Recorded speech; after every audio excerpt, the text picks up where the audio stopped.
All right, everyone. Good morning or afternoon, whenever you are viewing this video. For this one, we are moving on to the Inca, just to finish up the notes and all that kind of stuff over the last group that we're talking about. This is the last civilization of Latin America. The instructions are all the same, so I'm not going to worry about any of that. But there's a little bit about what we're going to talk about. We're going to talk about where they lived, the adaptations that they used to live there, a little bit about their government and things like that, and how they were defeated by, again, the Spanish/Portuguese in this case. But we'll see what happened to the Inca. So as it's going, if you didn't know, but you'll find out a little bit later, the Inca had no kind of writing. Instead, they used knots looking like this, called a Quipu.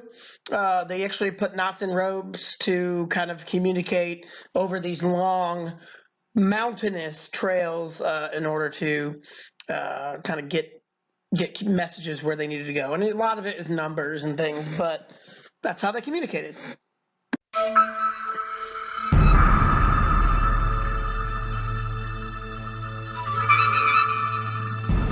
So for this tribe, we are going to discuss the Inca. Unlike the Maya and the Aztec, they are located in South America instead of Central America. You will see how much different they are from other people we've talked about. Still, they have a lot in common. For example, you can see that they did like, based on the Inca person, they liked gold, and so that means the Spanish went after them just like the others.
So we're starting off with geography.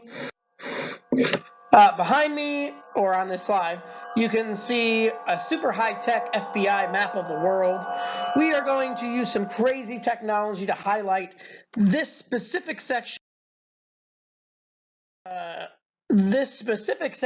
Of the world. There it is.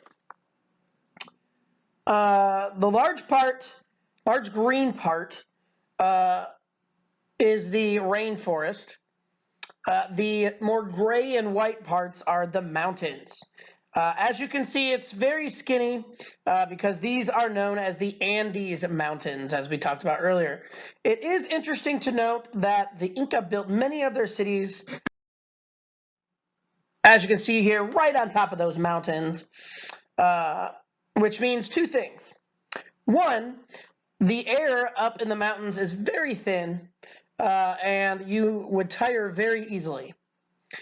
Number two, the terrain is obviously very rough. I mean, you're in the mountains, Many of the mountains were and are, at least in this part of the world, volcanoes, active volcanoes, which means you could see scary lava and come up. Things would randomly come up out of the ground like earthquakes and things like that. So very scary.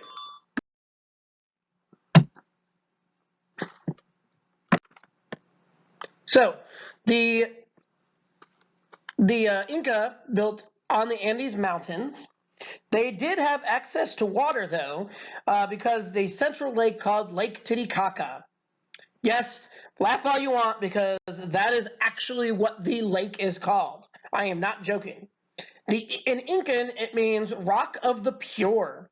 I guess it probably means a little bit something different to us. But now I'm going to take a little bit of a break as you get all the giggles out of your system. Lake Titicaca, oh Lake Titicaca, it's between Bolivia and Peru. Lake Titicaca, oh Lake Titicaca, its waters tranquil and blue. Oh Lake Titicaca, yes Lake Titicaca, why do we sing of its fame? Lake Titicaca, yes Lake Titicaca, 'cause we really like saying its name, Titicaca. So there you go. Hopefully you got all your giggles out and we can move on.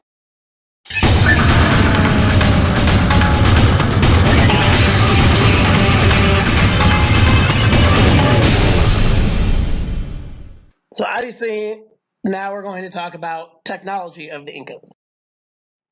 So obviously here's the problem with the Incas.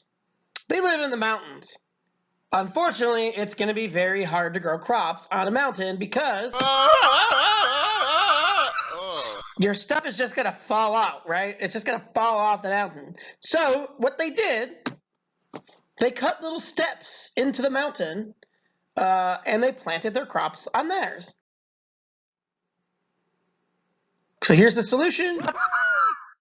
And they can grow their crops, whatever they want to grow, on those little steps like that. So very good adaptation. This type of adaptation is called terrace farming, where they literally, as you can see in the background, cut steps into the mountains so they could grow crops. Very, very interesting way of growing things. Very smart. As you can see on the mountains, yeah, you can grow shrubs and stuff, but you can't really grow crops. Here is a little bit more about that type of growing crops. The Inca and their ancestors thrived by adapting to an unforgiving environment. Their bodies evolved, developing larger lungs and short, powerful legs to negotiate the steep mountain terrain. They domesticated animals like llama and alpaca, providing meat and wool for warm clothing.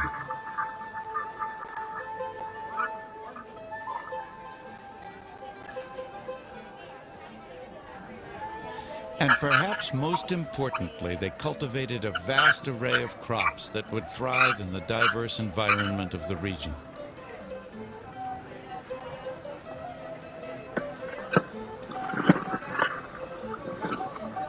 Corn was the most valued.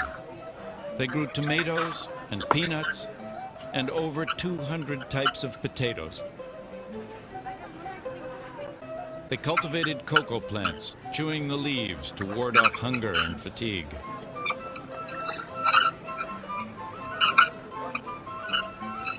Generation upon generation had survived here, each building on the successes and learning from the failures of those who preceded them.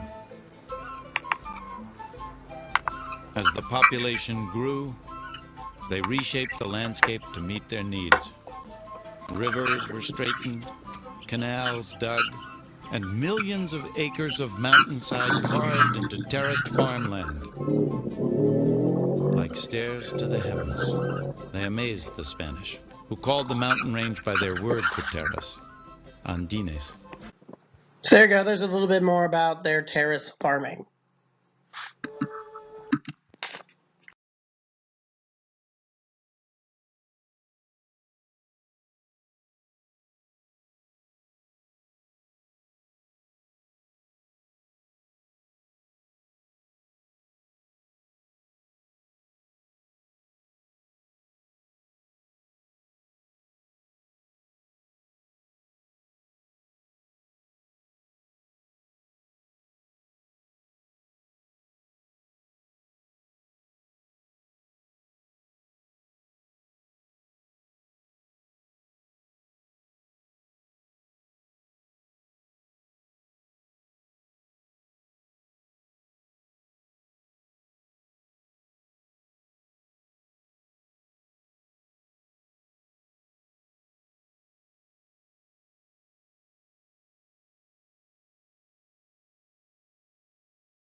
So they also had roads. This allowed them to send those messages I talked about. Remember, they didn't actually have a form of writing, so they used knots and ropes to tell people how many. Mostly it's trade messages. So how many cows they have, which I didn't have cows, but goats or gold or whatever they needed to give across their empire. And they built these little roads, sort of similar to the Roman roads, and very, very efficient way of doing things.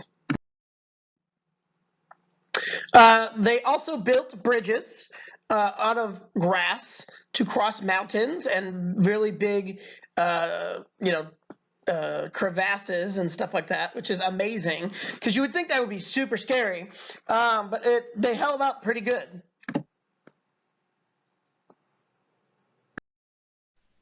So here's our first brain snack. I finally got the movie to work. Are coming.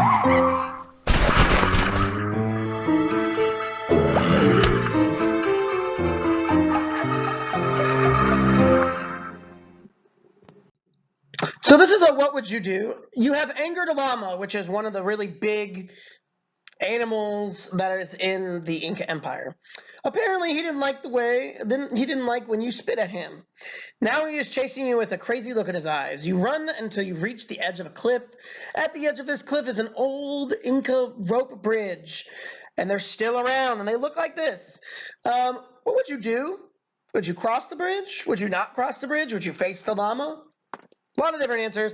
I myself would cross the bridge. It's very, very stable. It's a suspension bridge, an early suspension bridge. It worked really well, and it showed the advancement of the Inca. Like most civilizations, the Inca built their buildings out of stone. They kind of had to in order to survive. Mud houses wouldn't hold up much to the snow that would cover the mountains. They would also have lots of earthquakes, so stone houses were also essential. What is more interesting is that they did not use any mortar or cement. Instead, they cut the stones so perfectly that the stones fit together like a jigsaw puzzle. In fact, most buildings are still standing today, are in great condition.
So there you go, a little bit more information about that.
we're going to talk about, obviously, society. So, the Inca religion, they focused on the sun god just like all of the others, and they believed that your body went to a certain place when it died. Here's more about the religion. Religion played a key role in the lives of the Inca people. They regarded known places and things as sacred, including certain mountain peaks, stones, lakes, historical places, and even mummies of the dead. Every Inca home held at least one religious statue that was treated with great reverence. They worshipped Inti, the sun god, as well as a goddess of the sea and water, and an earth goddess of the rocks and soil. The Inca believed that their principal deity, Viracocha, had created all living things. As the earthly representative of Inti, the sun god, the emperor was highly revered. Large numbers of priests ensured that people followed the proper religious observances, and the emperor's brother or uncle served as the empire's chief priest. Inca religious ceremonies were often accompanied by dancing, music, feasting, games, and songs. Most ceremonies were held to mark special state occasions, to celebrate important seasonal events such as harvests, and to pray to the gods for special favors. Crops and pieces of cloth were commonly burned as offerings. Llamas were often sacrificed to the gods. Human sacrifice was almost unknown and resorted to only in times of great crisis. Many religious rites focused on divination, that is, trying to see into the future. There you go. You can see that they didn't really have human sacrifices like the Aztec and the Maya. One thing about the religion that they did believe is that you would come back, or you do have an afterlife. There's an afterlife. And so they kept their ancestors so they could feast with them and things like that as mummies to guide them in the afterlife and to talk about those kind of things. And this is how they wrapped them. Very different from if you've ever seen the movie Indiana Jones and the Crystal Skull. Very different from that. But same kind of concept, though.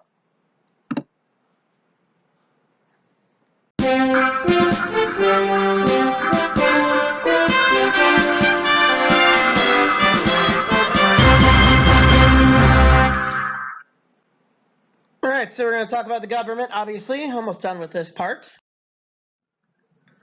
So there was a very large civil war towards the end of the Inca Empire. They actually split the empire between two brothers, and that led to a civil war between the two brothers because they both wanted to rule over the other. And that was good for the Spanish, which came in, and we'll see how that works in the next part of the notes. But know that there was a civil war before the Spanish got there, and it really weakened their chances of winning. One of the brothers was named Atahualpa, spelled there. He became emperor in 1532, grew the empire to its largest size, and he is a very good ruler and considered a living god. Inti, as we said in the video, does very well, and we'll see what happens to him here in a little bit. Just as Viracocha was the father of the sun, so each Inca leader was the son of the sun. And in 1532, that man was Atahualpa. He and his people were masters of their world. At his royal estate of Pisac, there was a temple in honor of the sun god Inti.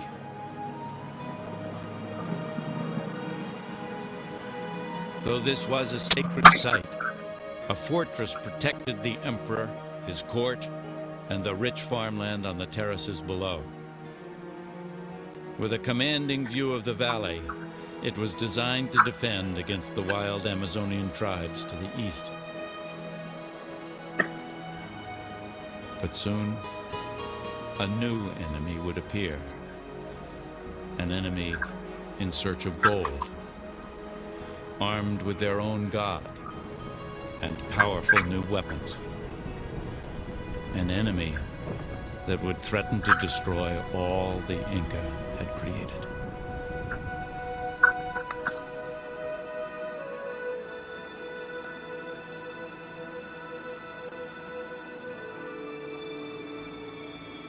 Inca emperors lived a life of extraordinary opulence.